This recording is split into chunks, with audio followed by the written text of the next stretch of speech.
Nico, great to speak to you today. Have you ever had to wait so long to defend a title before?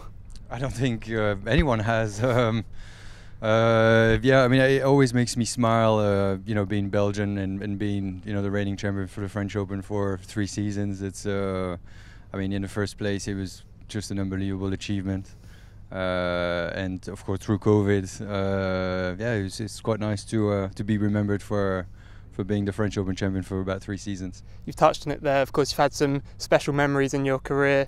Thinking back to 2012, the Ryder Cup, match play. How does 2019 here rank for you in your career? Well, it came at a much different time. I had not been playing particularly well in 2019 season, so I came here the French Open basically having to play well to keep my card for next season, and so. I mean, it's very difficult to rank your wins, or they don't really have a big difference between them. But having got myself out of a very tricky situation by winning here in front of the French crowd that I know extremely well, being part of the French golfing landscape for the last 20 years, it has made it pretty special, I have to admit. And it wasn't just that season you were battling, it was actually on that Sunday as well. What are your memories of that final day here in 2019? Yeah, it was a bit of a roller coaster, but every edition here, just because of the nature of the course, makes this tournament special. And I think when you look at the list of guys that have won here, you know, they all have, you know, something special. But yeah, I started off being 3 ahead. I was 5 ahead after 1 hole, and that completely threw me off. And then fast forward on the back 9, about the 12th or 13th hole, I found myself 2 behind. So it went a little bit all over the place with George Coetzee and JB Hansen on the last 4. I mean, we all know historically that anything can happen on the last 4, and again, it didn't disappoint. I was lucky to be the one that came out on top, but yeah, it would have been a nice watch on TV. As you say, this course is really built for drama. Part of the reason the Ryder Cup was here in 2018. What are you taking from your win here and your intimate knowledge of the course into this week?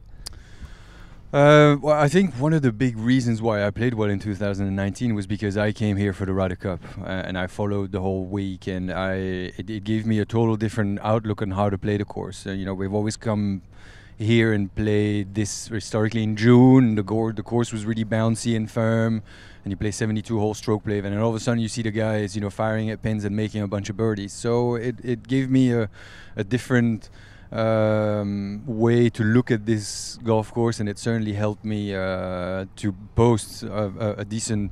I think I was about 12 under or something after 3 rounds last year, which is not really something because it was cold and long and a bit rainy. So it definitely helped. The Ryder Cup fans won't be here in their full capacity this year, yeah. But what are you most looking forward to about this week?